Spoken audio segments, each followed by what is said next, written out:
네, 그래서 오늘 뭐 간단히 말씀드릴 내용은 그러면 뭐 디지털 트윈이라는 게 과연 무엇이냐, 뭐 다 아시겠지만 다시 한번 짚어보는 시간을 가지려고 하고요.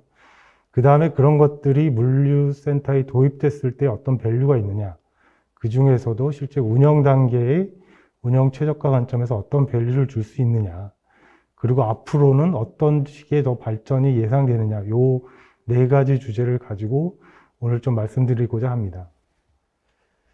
그래서 이제 첫 번째 뭐 본격적으로 들어가기 앞서서 그러면 디지털 트윈이라는 것들이 관심도가 시대별로는 시간축으로는 어떻게 되느냐를 제가 한번 살펴봤습니다. 그래서 그걸 알 수 있는 구글 트렌드 리포트를 한번 찾아봤는데요. 마침 거기 관련된 분석해 놓은 뭐 다른 자료들이 있어서 그 자료를 한번 인용해 봤습니다. 그때 이 그림에서 보듯이 같이 이제 구글 디지털 트윈이라는 관심도가 이제 증가하게 된 시기는 2016년 말부터인 것 같습니다. 그리고 그 시점이 바로 매년 같은 해에서 어떤 가을에 내년도 향후 주목할 기술 전략들을 발표하게 되는데요. 2016년에 이제 17년에 주목할 기술의 하나로 이제 디지털 트윈을 이제 같은 해에서 발표하게 됩니다. 그 이후부터 이제 디지털 트윈이라는 거에 대한 어떤 관심도가 높아진 것 같고요. 근데 이것들에 대한 관심도가 이 그래프가 계속 증가하는 트렌드에 있는 것 같습니다. 그리고 이게 관심도가 조금 더 폭발적으로 는 거는 저희가 속칭 얘기하는 디지털 트랜스포메이션. 디지털 트랜스포메이션을 이제 4차 산업혁명의 하나의 도구로서 디지털 트윈이 이용될 거다. 이런 것들이 화두가 되면서 이거에 대한 이제 관심도가 점점 높아지고 있는 것 같습니다. 결국에는 이제 디지털 트윈이라는 용어가 과거처럼 어떤 뭐 하나의 유행어로서 끝나는 게 아니라 그 유행어를 넘어서 현재까지 지속적으로 진화 발전하고 있는 그런 기술이라고 할 수 있을 것 같고요.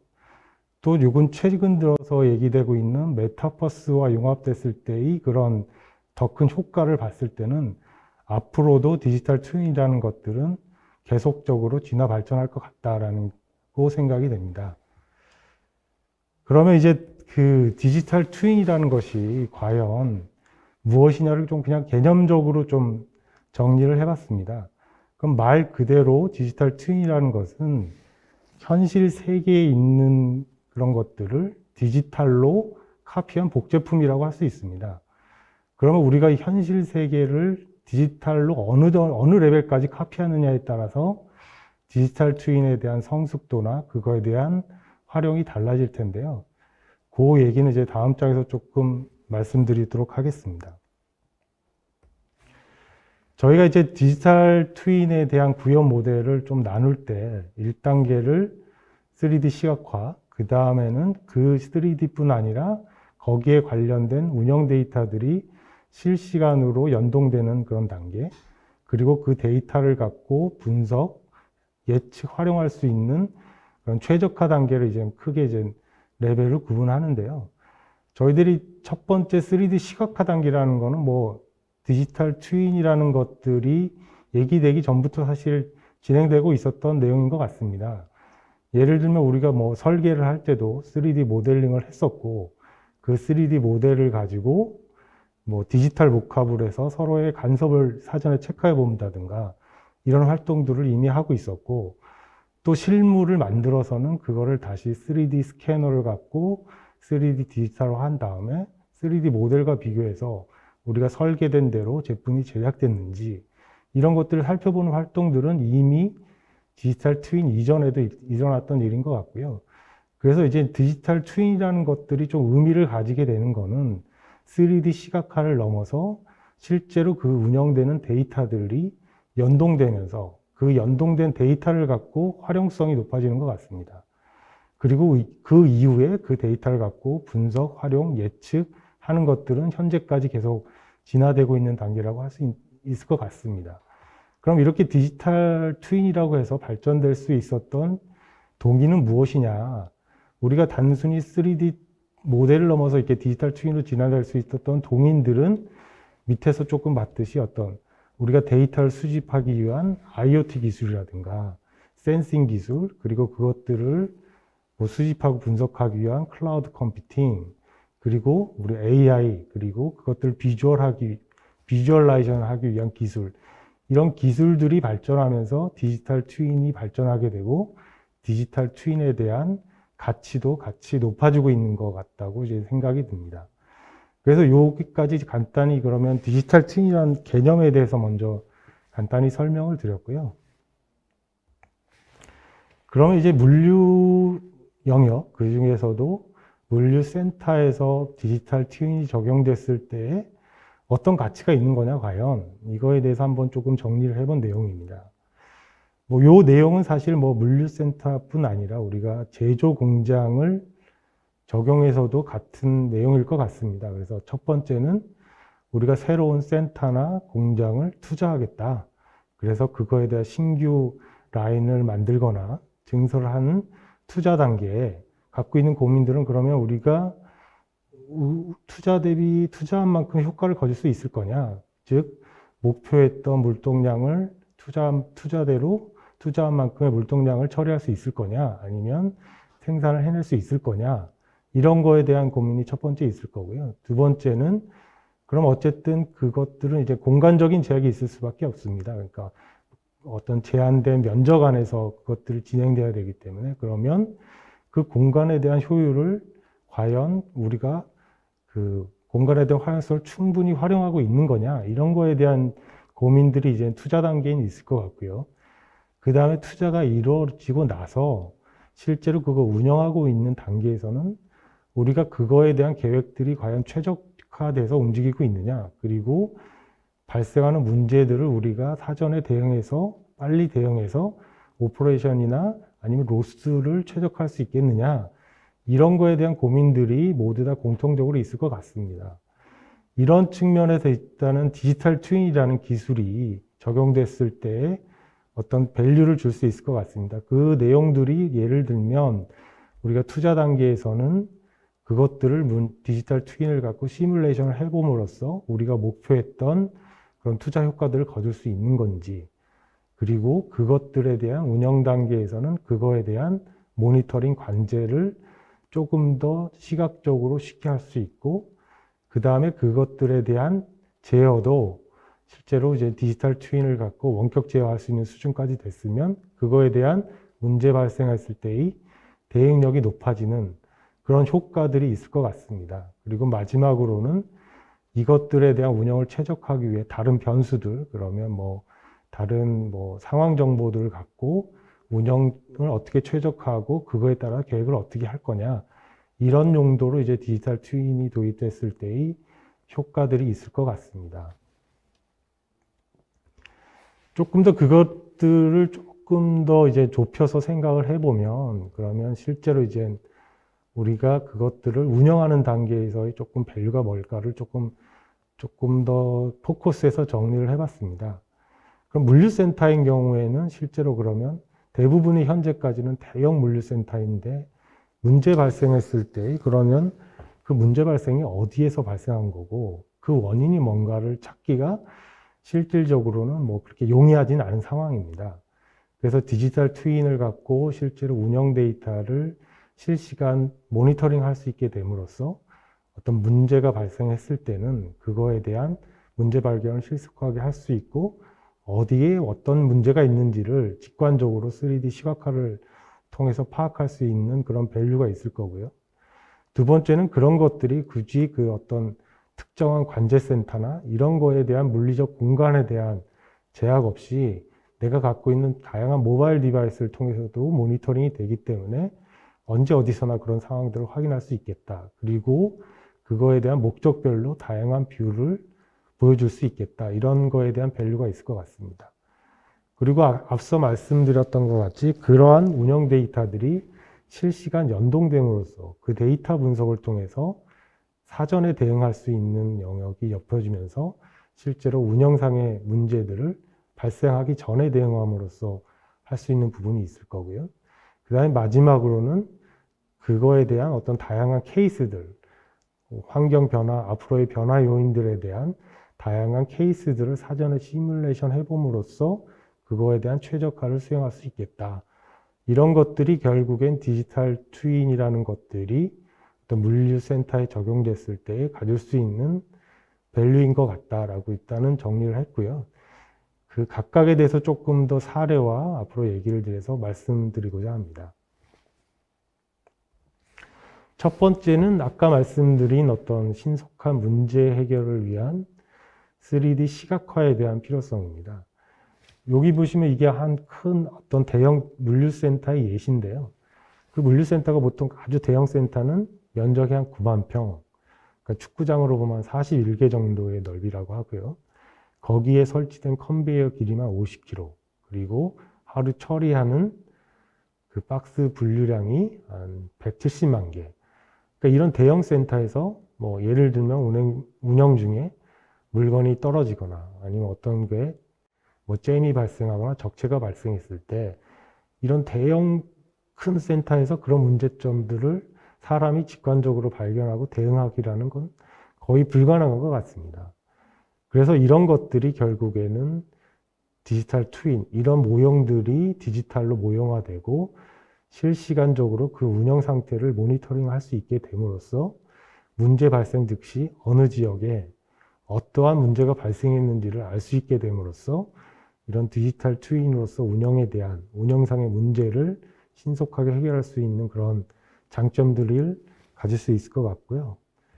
이게 이제 실제로 어떤 피사 물류센터에 저희가 이제 디지털 트윈을 적용한 사례입니다. 그래서 잠깐 그거에 대한 동영상 플레이를 보시게 되면 이것처럼 실제적으로 운영상의 운영 데이터들을 보면서 여기서는 이때 실제로 이것들이 내가 시간당 처리량이 어떻게 되고 이런 거를 실제로 모니터링 하게 됩니다. 그래서 이런 것들을 쭉 모니터링 하게 되는데 이제 뭐 어떤 지역에 문제가 발생했다 그러면 그 문제가 발생된 영역들이 이렇게 하이라이트 돼서 어떤 영역이 문제가 되고 있냐를 바로 알 수가 있고요. 그리고 그 지역의 뭐 주요한 지역에는 이제 CCTV를 설치하게 되면 여기서 그 발생된 문제의 CCTV를 누르게 되면 그 현장을 실질적으로 확인할 수 있게까지 그런 식의 이제 구현이 되어 있는 사례입니다. 그래서 이 사례가 이제 그러면 문제 발생에 대한 신속한 파악에 대한 할 수 있는 걸 사례를 말씀드렸고요. 그 다음에 이러한 것들이 결국에는 우리가 어떤 특정한 영역, 공간에 대한 제약, 관제센터라는 공간에 대한 제약 없이 다양한 디바이스를 통해서 이용자별 다양한 뷰를 제공하기 때문에 현장 상황에 대해서 언제 어디서든 대응할 수 있는 그런 밸류를 주고 있다라고 이제 말씀드릴 수 있을 것 같습니다. 그 다음은 실제로 그러면 그냥 실시간적인 모니터링뿐 아니라 그런 분석, 실시간 수집된 데이터를 갖고 조금 더 활용할 수 있는 측면에서의 분석 관련된 사례입니다. 뭐 아시겠지만 저희가 전통적으로 설비에 대한 메인턴스라고 하면 뭐 고장이 났을 때 메인터넌스 할 수 있는 지금까지는 했었고요. 그 다음에 정기적으로 정기 점검을 함으로써 이제 사전에 그것들을 이제 고장을 방지하기 위해서 정기 점검을 수행했었는데요. 우리가 이렇게 디지털 트윈 기반으로서의 운영 데이터들 실시간으로 수집되고 분석됨에 따라서 예지적으로, 그럼 사전적으로 그러면 어느 시점에 이런 문제가 발생할 수 있겠다라고 하는 예지 보전이 가능하게 될 것 같습니다. 그래서 이런 실시간 데이터에 대한 것들이 수집되고 그것들을 분석하게 되고 그것들을 모니터링해서 어느 영역에서 앞으로 이런 문제들이 발생할 가능성이 있다라는 것들이 예지 보전적으로 할 수 있는 것까지가 이제 현재까지 데이터 분석에서의 진행된 내용이라고 할 수 있을 것 같습니다. 그렇게 되면은 우리가 어떤 부품 교체나 유지 보수의 시점들을 최적화. 과거에는 정기적인 예방 점검이기 때문에 뭐 이 부품은 2년에 한 번씩, 뭐 3년에 한 번씩 교체해야 돼.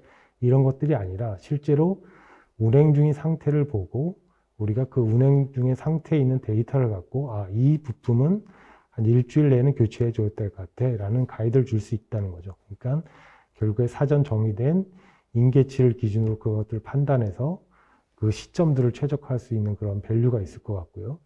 그렇게 된다면 실제로 고장이 나서 멈추게 되는 그런 현상들이 없어지면서 항상 가동할 수 있는 상태를 유지할 수 있고, 그리고 그것들을 또 하나 원격에서도 같이 모니터링하고 제어할 수 있는 그러한 효과들을 가지면서 이 디지털 트윈이 앞으로 활용될 것 같습니다. 이 사례는 일단은 C사에 그런 것들을 적용한 사례인 건데, 잠깐 동영상을 한번 플레이를 해보겠습니다. 그럼 이 사례는 마찬가지로 아까 P사의 사례와 같이 실시간적으로 문제를 파악하기 위한 모니터링뿐 아니라 여기서는 이제 그러한 예지 보존을 위해서 필요한 센서들을 다 설치를 한 겁니다. 그래서 뭐 가속도 센서라든가 아니면은 그거에 대한 압력을 잴 수 있는 센서, 그 다음에 뭐 이런 센서들을 설치해서 그 센서로부터 데이터를 가지고 그 센서에 있는 데이터를 분석해서 그거에 대한 진동이라든가 이런 것도 분석해서 이것들이 앞으로 파손될 가능성이 있겠더라, 아니면 뭐 문제가 발생할 가능성이 있겠더라라는 것들을 사전에 예지 보존한 사례이고요.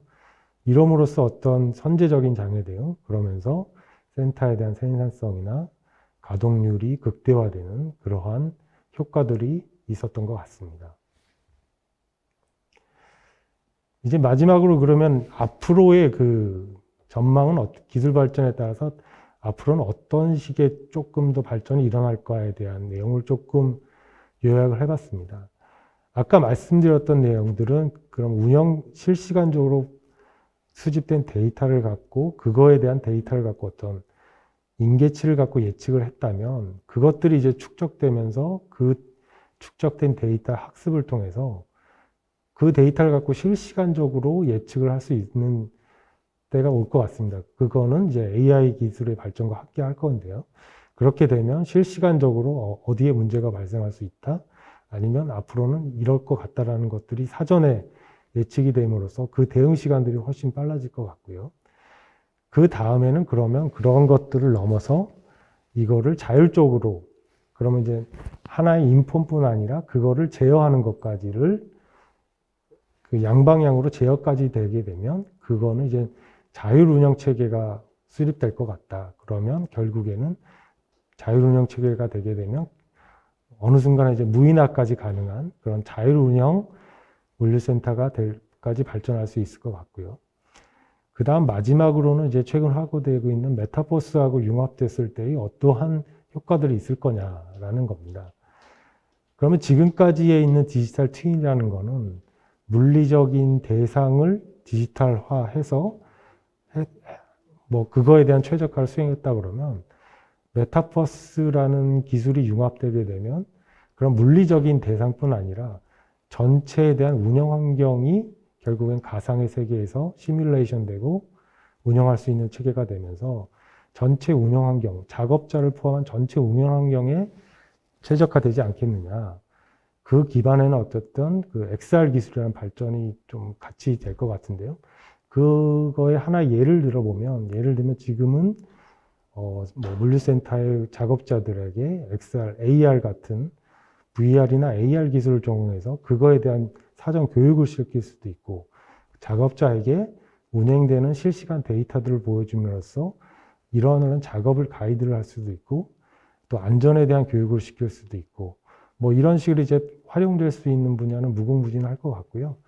그런 상태가 됐을 때 메타버스하고 결합됐을 때의 그 최적화는 앞으로 어떻게 될 거냐. 이거는 이제 앞으로 남은 과제이지만 앞으로 그런 것들이 조금 더 기대되는 상황인 것 같습니다. 네, 제가 준비한 내용은 여기까지인데요. 뭐 질문이 있으시면 제가 질문에 대한 답변을 드리고 이 시간을 마치도록 하겠습니다.